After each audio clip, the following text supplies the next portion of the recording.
Abbaa manaa koo jibbee arabatti heerumee jira. Seenaa obboleettii keenya takka isiniif qooda. Ashama akkam jirtu dursa kee jira galata rabbii bakka hojjetatti nageenya sinfanaa ta'u viidiyoo isinitti tolan laayikii gochuun dagatina yaada obboleettii keenya koomentii jalatti qoodaaf.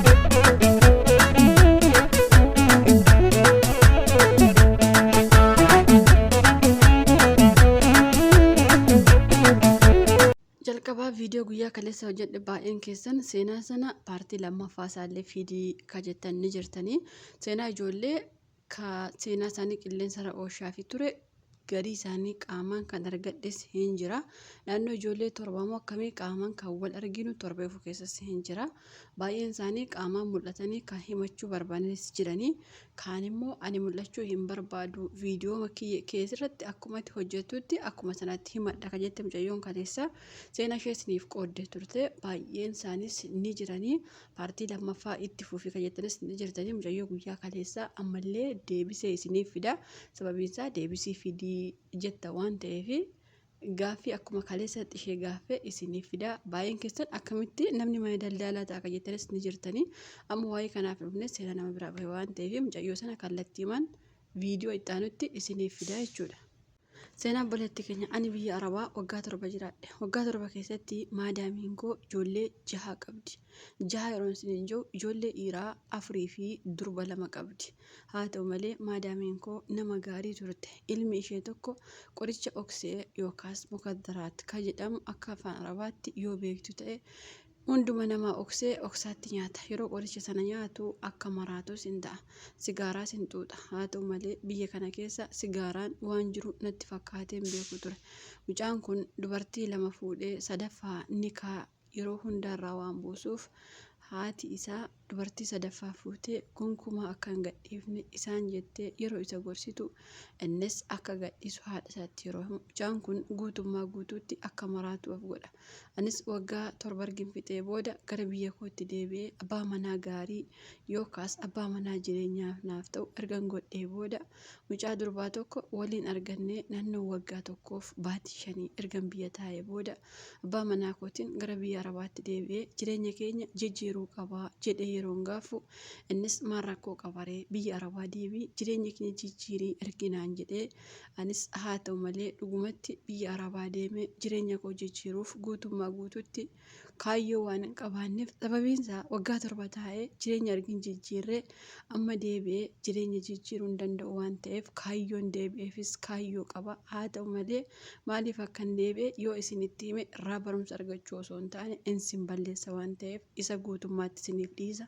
Anis biyya biraan deeme seetaniire maadaamii koddaa walee sarratanyaa barbaaddaa jedhee yeroon gaafu isheenis eeyyeen ergati galtee sarratanyaa gaarii tokkollee hin arganne jettee yeroo natti himtu anis viizaa naaf ergii achan deebi'e yeroon jedhu waggaa tokkoof baatii 5 booda mucaa koo harmee kootti kennee manas ijaaradhee qaba. Jireenya hamma nama tokkotti waan qabuuf haa ta'u malee jireenya sana dhiisee ergan gara mana maadaamii kootti deebi'ee gammachuu ajaa'ibaa jireenya koo keessatti argee hin beekne ergan arguu eegalee maaliif gammaddaa naan jechuu dandeessanii ergan biyya galee abbaan manaa koos nama gaariidha. Jireenya gaarii siin qaba garuu biyya jibbee waan jiruuf manuma sanaa bahuu kootu baay'ee waan hin gaddeef sababiin isaa mucaan akka maraatuuf kun qarshii naaf kenna wanta kanatti dubbachuu dhiisus nyaata aanataatiin naaf fida.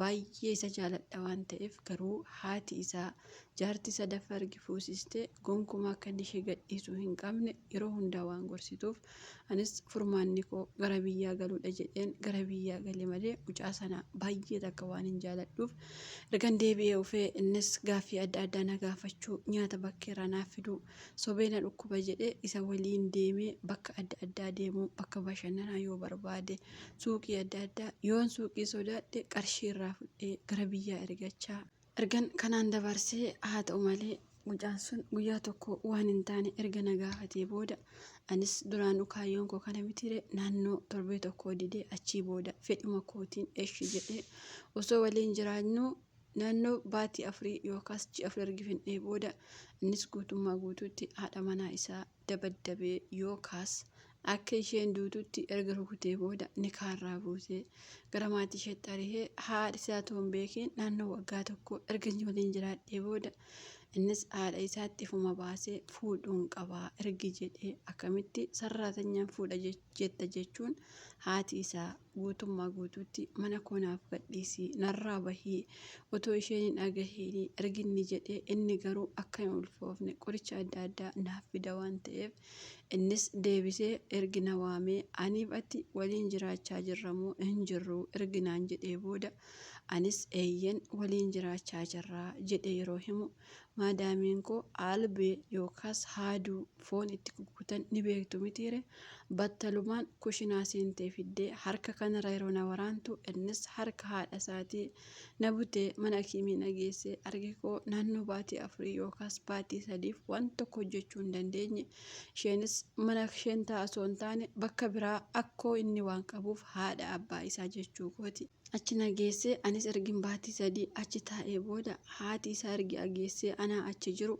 guutummaa guututti lubbuu koo akka baasuu qabdu maatii sanatti himtee akka dhuftu yeroo isaan natti himan anis du'uu koorra jedhee gurbaama sanaan daawwalee na fuudhii bakka biraa na geesse ergin jedhee innis baasee alatti nagatee ati haadha koora naaf hin caaltu sarraatanyaadha jechuun ergi alatti nagatee booda anis ijoolleef lookshinii ergee bakka ijoollee deemee abbaa manaa koo walumaa galatti naannoo waggaa tokkoof wayii jechuun haga waggaa lamaallee yoo ta'e walumaa galatti ergan biyyaa bahee isaaf daawwaluu miti qarshii erguufi miti mucaa kooyyuu dubbisee waan hin beekneef har'a garuu karaatti yeroon kufu maal jedhee isatti daawwala soon jedhu naannoo baatii tokko ergan ture booda abbaa manaa kootti daawwalee ani jireenya gaarii keessan turre na ukkubaa ture ergan jedhee haa ta'u malee abbaan manaa koo gonkumaa natti deebuu hin qabdu yoo rakkattillee natti daawwaltee rakkoo akkasiin na mudate jetta malee achumaan baddaa'ii kaayyoof deebite qabda jechuun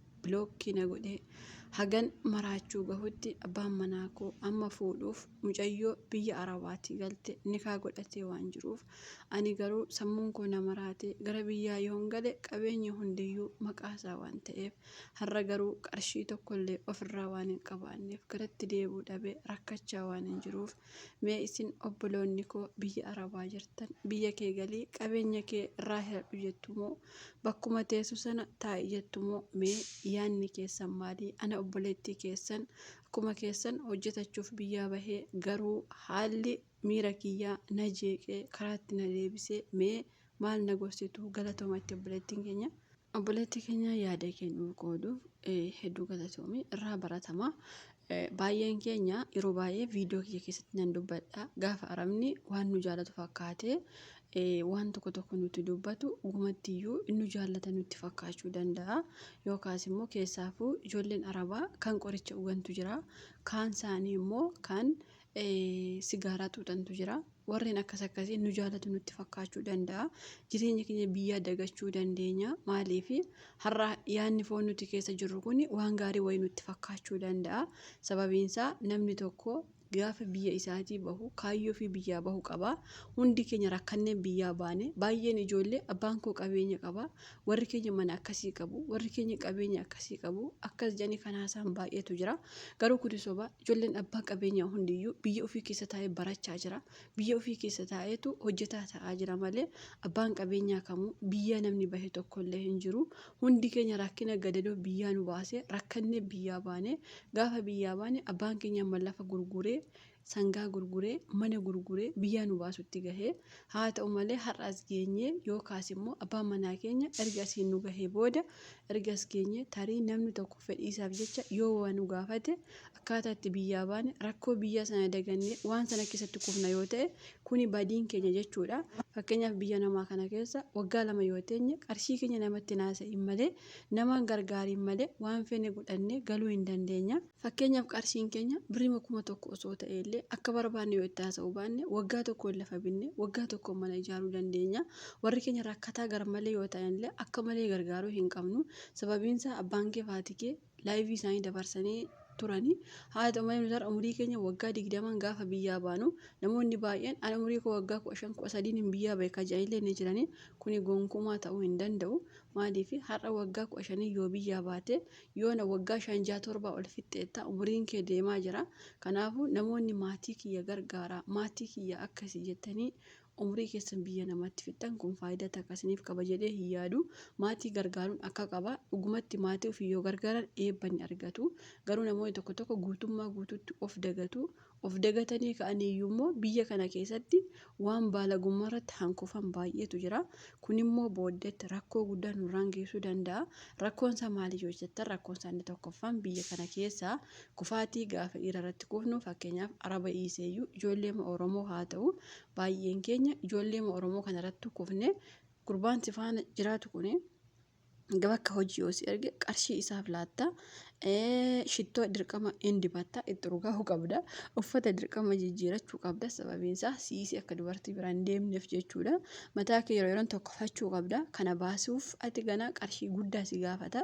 Kana manna akkuma biyyaa baatanitti kaayyoo keessaniif biyyaa baata waan ta'eef kaayyoo keessan sirreeffattanii akka yaada kootti gaariidha jedhee yaada.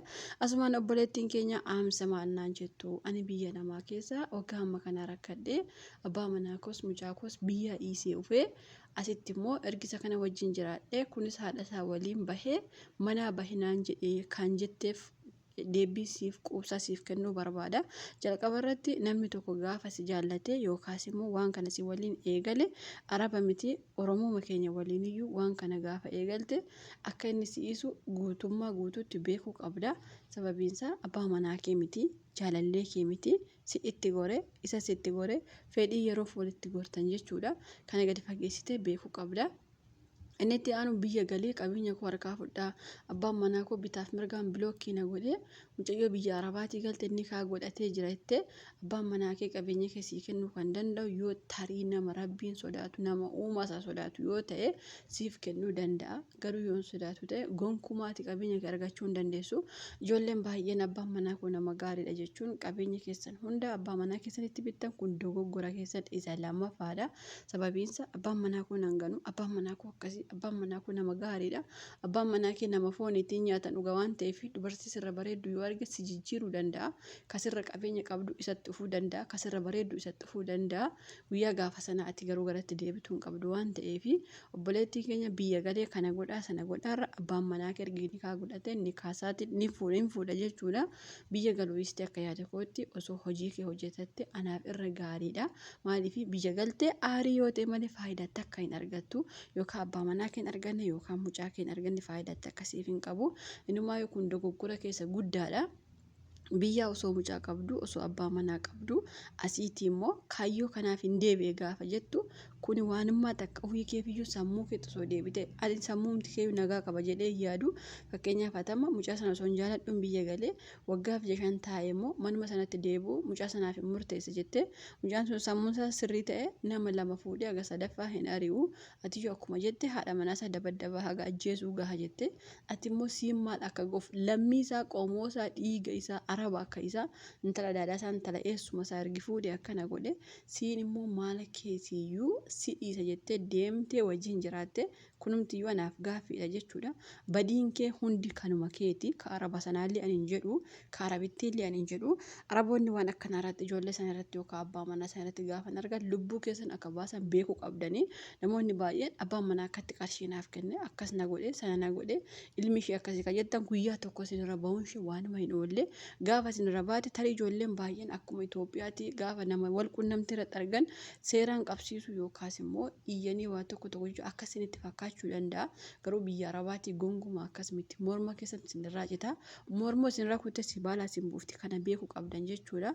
Namittiin kan ilma ishee irratti si dhiiftee fayyaa kee haaduutii yookaan albeetiin si waraantee manaa si baasteyyuu namittiin nama gaariidha jechuudha. Sun nama tokko tokko taate bakka ati raftu lubbuu kee si balleessitii jechuudha. Asumaan ijoolleen baay'een koomentii jalatti illee ilmi arabaa akkas na gaafate lubbuu gaaffii akkasii naaf deebisi kan jettan gaaffiin kun hunduma keessaniif deebii ta'a. Arabni waan kana sin gaafannaan mana sana keessa bahaa deema biyya keessan deema kasala gurguraa qoraan gurguraa jiraadhaa malee araba waliin waan akkanaa gootanii hin jiraatinaan gonkumaa hin jiraatinaan dhugaa dubbachuuf biyya kee galtee akka feete jiraachuu dandeessa. Bakka dogoggoretti ifamaa akka sagantaa biraa walitti deebi'utti turtii gaarii.